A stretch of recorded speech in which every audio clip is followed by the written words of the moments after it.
Hey, Tech Guide Ninjas here. Hope you're having a good day today. Today's tutorial is going to be how to change your Facebook password.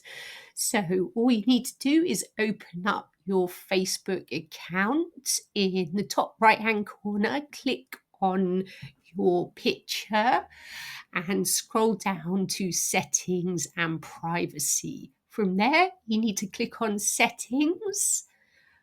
And then when this screen comes up on the left hand side, you can click on see more in account center. From there, it will take you to this page and you can click on password and security.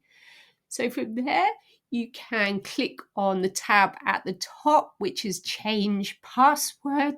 And then you need to click on the account that you want to make the changes to. So you will need to put in your current password and a new password. And Facebook will probably email you a code that you need to put in as well, just so they know it's you changing your password. So hope that was helpful. That's it for today. Give the video a like and subscribe to the channel. See you soon.